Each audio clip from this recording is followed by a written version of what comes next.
معاملہ جو روز حشر ہونا ہے جس میں کہ قصبہ جو ہے اس کی جو لگام ہے وہ بھی کس نے پکڑی ہونی ہے، اور وہ جو شخصیت نے پکڑی ہونی ہے وہ پھر کیا کہہ رہے ہوں گے. بسم اللہ. دیکھیں حضرت بلال حبشی رضی اللہ عنہ آپ کے حوالے سے کریم آقا علیہ الصلوۃ والسلام نے فرمایا بلال کون سا ایسا عمل کرتے ہو کہ میں نے جنت میں اپنے آگے آگے تمہارے قدموں کی آہٹ سنی ہے. تو حضرت بلال رضی اللہ عنہ عرض کرتے ہیں حضور اور تو کوئی عمل میری نظروں میں خاص نہیں ہے، آپ کے ساتھ محبت ہے، باقی معاملات ہیں، لیکن ایک عمل ایسا ہے کہ میں جب بھی وضو کرتا ہوں یا غسل کرتا ہوں یا نماز کے لیے مسجد میں جاتا ہوں تو میں 2 رکعت جو نماز ہے وہ تحیت الوضو یا تحیت المسجد ادا کرتا ہوں.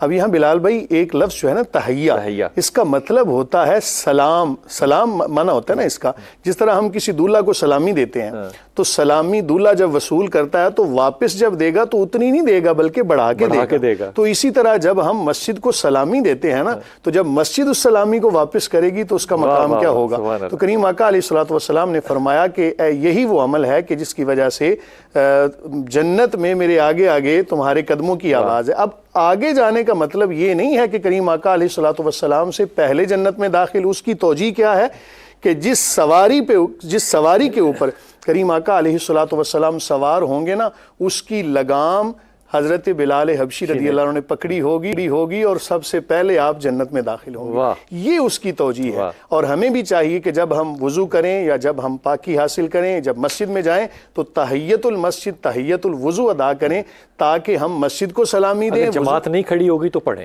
جی بالکل. اگر مکروہ وقت نہیں ہے یا جس وقت میں نوافل ادا کیے جا سکتے ہیں اس وقت ادا کریں، وہ اوقات ہیں تو آپ نفل ادا کریں. تو اس کا فائدہ کیا ہوگا کہ حضرت بلال حبشی رضی اللہ عنہ آپ کی سنت پر عمل ہو جائے گا. اور پھر حضرت بلال رضی اللہ عنہ وہ ہستی ہیں کہ مؤذنین جب جنت میں داخل ہوں گے نا تو آپ کی وہ جو رو ہوگی نا، آپ کی جو لائن ہوگی اس میں تمام مؤذنین حضرت بلال حبشی رضی اللہ عنہ آپ کی قیادت میں جنت میں داخل ہوں. واہ واہ واہ واہ. ڈاکٹر صاحب اس پہ توجہ فرمائیے کہ یہ جو اذان بلالی ہے اس کا دیکھیے فتح مکہ پر دیکھیے، اسلام کی پہلی اذان دیکھیے، میدان حشر کے اندر آپ کی اذان دیکھیے، یہ اتنی حالانکہ وہ جو ہے نا حضرت موسیٰ اشعری ان کا سارا خاندان جو ہے نا صوت میں بڑا اچھا تھا، آواز میں بڑا اچھا تھا، لیکن جو مشہور ہوئی اذان وہ حضرت بلال حبشی کی. یہ تو پھر اللہ کی اور اللہ کے رسول کے ہاں قبولیت ہے جو حضرت بلال کی ہوئی، چناؤ ہے. دیکھیے عشق کی اور اذان کی بات ہو رہی ہے تو میں دونوں کو ملا دیتا ہوں. پہلے ہم نے عشق کی بات کر لی کہ اندر بھی آگ تھی اور باہر بھی آگ تھی. اب ہوا کیا، سیدنا صدیق اکبر رضی اللہ تعالیٰ عنہ نے خرید کر باہر کی آگ تو بجھا دی، اندر کی آگ پھر اتنی بھڑکی کہ اس نے جو پورے وجود کو اپنے احاطے میں لے لیا اور وہ مسلسل بھڑکتی رہی. رسول اللہ صلی اللہ علیہ وسلم کا حضرت بلال سے عشق کا ایک واقعہ میں بتاتا ہوں بسم اللہ. جو میں نے اسد الغابہ میں رات کو پڑھا ہے، اور آپ یقین کیجئے کہ مجھ پر لرزہ طاری رہا کافی دیر. حضور علیہ الصلوۃ والسلام کا وصال ہو گیا. حضرت ابوبکر یا حضرت عمر کا کسی کا ایک کا دور تھا. حضرت بلال شام چلے گئے، مدینہ چھوڑ کے شام چلے گئے تھے، مدینہ میں اذان چھوڑ دی. حضور نبی اکرم صلی اللہ علیہ وسلم حضرت بلال کو خواب میں ملتے ہیں. اسد الغابہ میں ابن اسیر نے لکھا ہے، حضرت بلال کو خواب میں ملتے ہیں اور کہتے ہیں کہ اے بلال تو زیارت کرنے نہیں آیا. ذرا توجہ کیجیے، لوگ جاتے ہیں رسول اللہ کی زیارت کرنے، اور عشق کی نوعیت دیکھیے. یہاں رسول اللہ خواب میں آ کے فرمایا، خواب میں رسول اللہ آئے ہیں اور فرماتے ہیں بلال تو میری زیارت کرنے نہیں آیا. تو لفظ بڑے پیارے، جفاؤتا منی، تو نے جفا کی میرے سے. ہائے ہائے ہائے ہائے. یعنی یہ بھی نہیں کہ تو آیا نہیں ملنے، تو جفاکار ہو گیا. تو حضرت بلال فوراً اس خواب کے بعد پلٹ آئے. اب آتے ہیں تو قبر رسول کے اوپر گر جاتے ہیں اور روتے ہیں زاروں قطار، اور روتے ہیں اور پلٹ کے جب دیکھتے ہیں تو حسنین کریمین پاس کھڑے ہیں. رسول اللہ کی نشانیاں ہیں، چونکہ جب دو اکٹھے ہوتے ہیں تو وہ رسول کا پورا شکل بن جاتی ہے، حضور کا اوپر کا بھی اور نیچے کا بھی جو ہے وہ. اب حضور علیہ السلام ملتے ہیں. اب حضرت بلال نے اذان مدینے میں ترک کر دی تھی. اب حسن اور حسین علیہ السلام کھڑے ہیں اور وہ کہتے ہیں کہ اذان دیں. حضرت عمر کہتے ہیں کہ اذان دیں، اور حضرت بلال خاموش ہیں. حضرت عمر نے بطور خاص حضرت امام حسن اور حسین کو کہا کہ آپ کی بات نہیں ٹالیں گے. انہوں نے اذان دی. حضرت بلال نے جب اذان دی تو کہتے ہیں کہ مدینے میں اس وقت جب وہ کہتے تھے اشہد واللہ الہ الا اللہ واشہد ان محمد رسول، یہ جب کہتے تھے تو مدینے میں کہتے ہیں کہ عورتیں پردے میں گھر سے باہر نکل آئیں رو کے کہ کہیں رسول اللہ تو نہیں کوہرام واپس، مچ گیا، کوہرام مچ گیا۔ اور یہاں میں ایک اضافہ کر رہا ہوں ابن اسیر کی بات میں کہ انہوں نے تو یہ لکھا ہے کہ اس کے بعد کسی نے اہل مدینہ کو اتنا روتا ہوا نہیں دیکھا، لیکن دوسری دفعہ اہل مدینہ کو روتا ہوا تب دیکھا جب حسین کا لوٹا ہوا قافلہ مدینہ میں پہنچا۔ یہاں پہ ایک جملہ میں نے پڑھا، اگر مجھے صحیح یاد ہے تو لوگ کہتے تھے کہ رسول پاک صلی اللہ علیہ وسلم کیا واپس آ گئے؟ کیا واپس آ گئے؟ ہاں بالکل ایسے، وہ منظر انہوں نے ایسا حضرت بلال نے بنا دیا۔ حضور اقدس آپ نے وہاں پہ زیارت کی حضرت بلال حبشی کے مرکز کے اوپر، وہاں پہ آپ کے ساتھ ایک واقعہ پیش آیا، ذرا لوگوں سے شیئر کر لیجیے پلیز۔ 2009 جی، اپریل کا اختتام بلکہ مئی کا مہینہ، میں میسز اور فیصل آباد کی یونیورسٹی کے کچھ اور ہمارے استاد ڈاکٹر ظہور احمد اظہر صاحب، ہم زیارات کے لیے اور تعلیمی ٹور تھا۔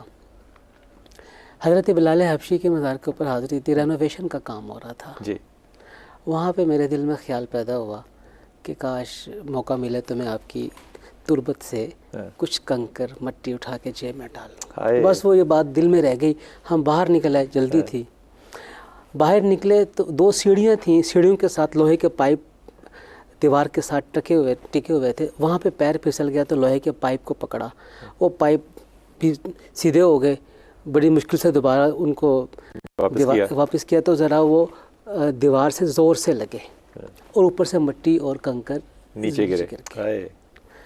اس کے بعد شام کو گھر پہنچے، جب گھر پہنچے مطلب ہوٹل میں پہنچے، وہاں پہ میری عادت ہے کہ ہوٹل میں پہنچنے کے بعد میں اپنی جیب سے چیزیں نکال کے میز کے اوپر رکھ دیتا ہوں۔ تو جب میں نے اپنی جیب سے اپنے کاغذ اور چیزیں نکال کے رکھا تو اس میں وہ کچھ کنکریاں تھیں اور کچھ مٹی تھی جو کہ وہ ڈال دی گئی تھی، وہ ڈال دی گئی جو اوپر سے گری ہے۔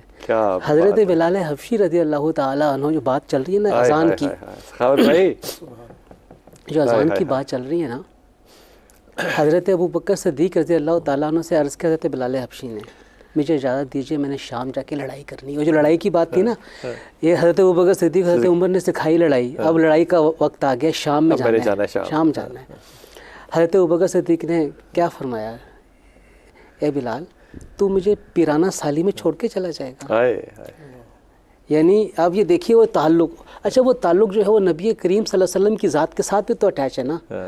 حضرت ابوبکر صدیق کا نبی کریم صلی اللہ علیہ وسلم کے ساتھ والہانہ عشق، حضرت بلال کا ان کی ذات کے ساتھ عشق، اور ان دونوں کا آپس میں ایک دوسرے کے ساتھ، کہ حضرت ابوبکر صدیق نے جو کہ سردار ہیں، انہوں نے حضرت بلال کو آزاد کر کے سردار بنا دیا، اور حضرت بلال انکار نہیں کر سکے حضرت ابوبکر صدیق کو۔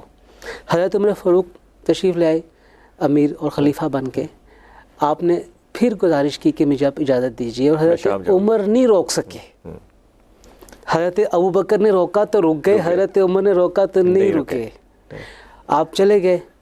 اب وہاں بڑا عجیب معاملہ ہوا، جادبیہ ایک جگہ ہے، حضرت ابو عبیدہ جراح نے حضرت عمر فاروق کو دعوت دی آپ شام میں آئیں۔ جادبیہ کے مقام کے اوپر ملاقات ہوئی، حضرت بلال بن رباح رضی اللہ تعالیٰ عنہ نے استقبال کیا۔ وہاں پہ حضرت عمر سے ساتھیوں نے کہا کہ آپ بلال سے کہیے نا کہ یہ اذان دے۔ 2 دفعہ اذان حضرت بلال نے دی، ایک جادبیہ میں دی اور ایک دی مدینہ منورہ میں حضرت امام حسن اور حضرت امام حسین رضی اللہ تعالیٰ عنہما کے کہنے کے اوپر۔ میں تلاش کرتا رہا کہ اس اذان کے بعد نماز کون سی پڑھی گئی۔ کیا بات ہے، واہ، اس اذان کے بعد نماز جو مدینہ منورہ میں اذان دی حضرت بلال نے، اس کے بعد نماز کون سی پڑھی گئی، نہیں ملا وہ نماز تھی۔ تو وہ میں سمجھتا ہوں وہ عشق کی نماز تھی۔ کیا بات ہے یار، وہ عشق کی نماز تھی جو کہ حضرت بلال حبشی رضی اللہ تعالیٰ عنہ سے مدینہ منورہ کے رہنے والوں نے سنی، اور وہ اکٹھے ہو گئے اور پوری مسجد نبوی ہجوم اور انبوہ سے بھر گئی، جگہ وہاں پہ خالی نہیں تھی کسی نئے بندے کے وہاں پہ قدم رکھنے کی، اور ہر کوئی ورفتگی کے عالم میں حضرت بلال کو دیکھنا چاہتا تھا اور آپ سے ملنا چاہتا تھا۔